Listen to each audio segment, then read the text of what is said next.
We're in the dark, and we're all alone, no doubt. But I can still run up with you.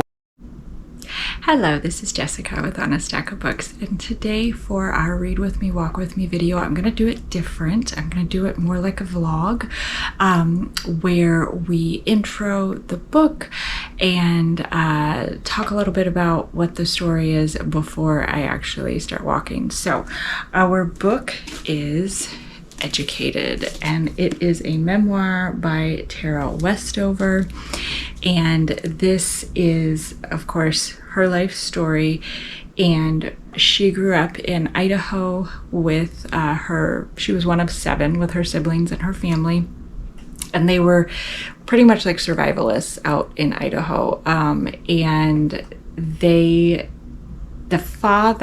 the parents did not believe in going to traditional public school, and so the education that they received was at home from the parents, from helping can vegetables and helping the dad in the scrapyard, and the mom was a midwife.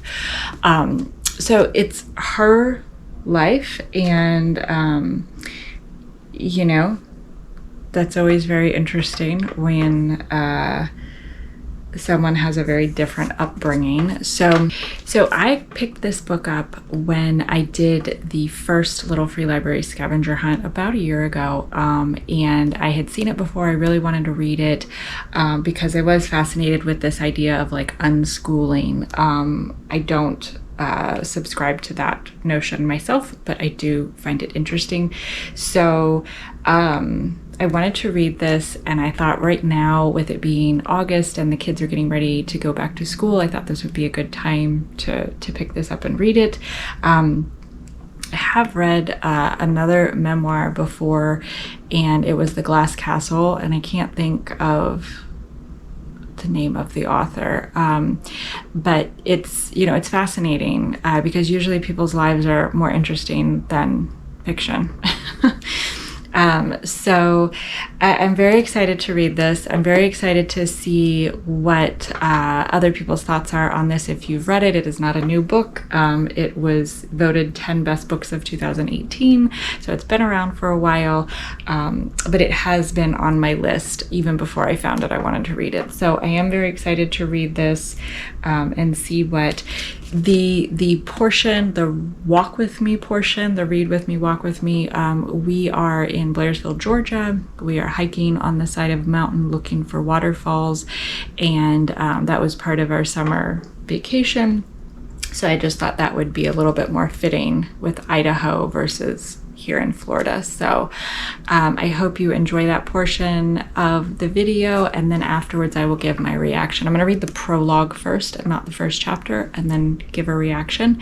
Then I will finish the entire book, do a review, and just wrap it all up in one video. So it's going to be different than the other Read With Me, Walk With Me videos. So I do invite feedback. I want to know what you like, what you don't like about the videos, and hopefully get a little bit more dialogue about the books.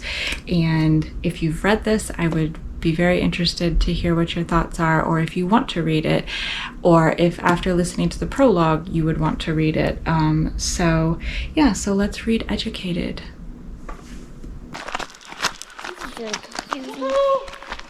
Marco! Hello. I'm standing on the red railway car that sits abandoned next to the barn. The wind soars, whipping my hair across my face and pushing a chill down the open neck of my shirt. The gales are strong this close to the mountain, as if the peak itself is exhaling. Down below, the valley is peaceful, undisturbed. Meanwhile, our farm dances. The heavy conifer trees sway slowly, while the sagebrush and thistles quiver, bowing before every puff and pocket of air. Behind me, a gentle hill slopes upward and stitches itself into the mountain base. If I look up, I can see the dark form of the Indian princess. The hill is paved with wild wheat. If the conifers and sagebrush are soloists, the wheat field is a corps de ballet. each stem following all the rest in bursts of movement, a million ballerinas bending one after the other as great gales dent their golden heads. The shape of that dent lasts only a moment and is as close as anyone gets to seeing wind. Turning toward our house on the hillside, I see movements of a different kind. Tall shadows stiffly pushing through the currents. My brothers are awake, testing the weather. I imagine my mother at the stove, hovering over bran pancakes. I picture my father hunched by the back door, lacing his steel-toed boots and threading his calloused hands into welding gloves. On the highway below, the school bus rolls past without stopping. I am only 7, but I understand that it is this fact, more than any other, that makes my family different. We don't go to school. Dad worries that the government will force us to go, but it can't because it doesn't know about us. 4 of my parents' 7 children don't have birth certificates. We have no medical records because we were born at home and we have never seen a doctor or a nurse. We have no school records because we've never set foot in a classroom. When I am 9, I will be issued a delayed certificate of birth, but at this moment, according to the state of Idaho and the federal government, I do not exist. Of course, I did exist. I had grown up preparing for the days of abomination, watching for the sun to darken, for the moon to drip as if with blood. I spent my summers bottling peaches and my winters rotating supplies. When the world of men failed, my family would continue on unaffected. I had been educated in the rhythms of the mountain, rhythms in which change was never fundamental, only cyclical. The same sun appeared each morning, swept over the valley, and dropped behind the peak. The snows that fell in winter always melted in the spring. Our lives were a cycle, the cycle of the day, the cycle of the seasons, circles of perpetual change that, when complete, meant nothing had changed at all. I believed my family was part of this immortal pattern, that we were in some sense eternal, but eternity belonged only to the mountain. There's a story my father used to tell about the peak. She was a grand old thing, a cathedral of a mountain. The range had other mountains, taller, more imposing, but Buck's Peak was the most finely crafted. Its base spanned a mile, its dark form swelling out of the earth and rising into a flawless spire. From a distance, you could see the impression of a woman's body on the mountain face. Her legs formed of huge ravines, her hair a spray of pines fanning over the northern ridge. Her stance was commanding, one leg thrust forward in a powerful movement, more stride than step. My father called her the Indian princess. She emerged each year when the snows began to melt, facing south, watching the buffalo return to the valley. Dad said the nomadic Indians had watched for her appearance as a sign of spring, a signal the mountain was thawing, winter was over, and it was time to come home.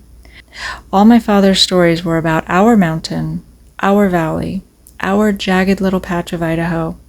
He never told me what to do if I left the mountain, if I crossed oceans and continents and found myself in strange terrain where I could no longer search the horizon for the princess.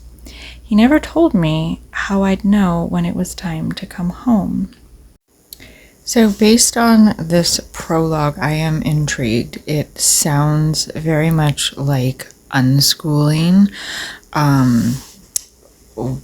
which is just not going to school. It's just discovering on your own. It sounds like she really loves where she lives. She's admiring the landscape. So it sounds like, even though she is aware that the school bus does not stop there, and she's aware that they're different, mainly because they don't go to school, it sounds like she is happy with her life, happy with her family. So this should be very, very interesting. It is what I expected so far, just based on that. So I'm really excited to get to know the family and the other characters and hear her story. So we'll just keep on reading. So I'm done. I finished it in probably 2 or 3 days. I could not put this down. It was just fascinating. Her life was fascinating. There was parts that were horrifying, scary, and amazing, and just really, really cool. But it was, of course, it's different than, you know, most of the traditional upbringings. And so you get this glimpse into this other family's life, and, you know, you just can't look away. So I loved it. I enjoyed it. There were parts that were hard to read, simply because what was happening, and it was uncomfortable. But it was amazing to me, the multiple serious injuries that each one of them at different times sustained and didn't go to the hospital for, because they didn't believe in that. And I thought, oh my gosh, they're gonna die. They're not gonna make it. There's no way. And they would live through these car accidents and falling and hitting their head and explosions and burning large parts of their bodies, and, you know, just serious injuries, not little injuries, serious injuries. The mom was a midwife, and she also was an herbalist, and she started branching out and became and is a very well known herbalist in Idaho, in their mountain town. And so their belief was that, you know, Mother can heal you, and if God wants you to live, then you will live, and if he doesn't, then that is that. But it was, you know, that was how they believed and how they felt. And so there was a point where the dad was seriously burned and injured. And he was like, the Lord, you know, wants me to be hurt and to go through this, and I'm going to feel every bit of this pain. And so that was the belief, but they all did, and they all embraced it. And so some scary times, but yeah, several times I thought, oh, they're not going to make it from that. Like, there's no way. And they did, and they were fine.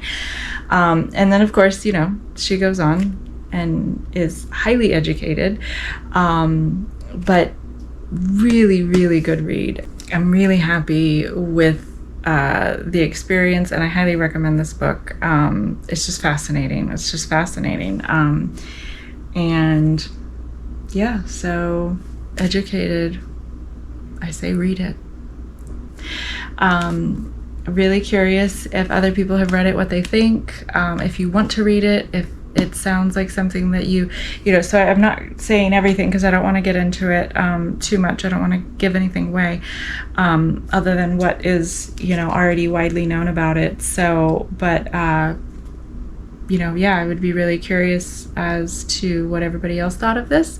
And so until next time, I will be reading. Thank you for watching, and let me know if you like this style of Read With Me, Walk With Me vlog versus just the reading and then, you know, more of a self-contained video.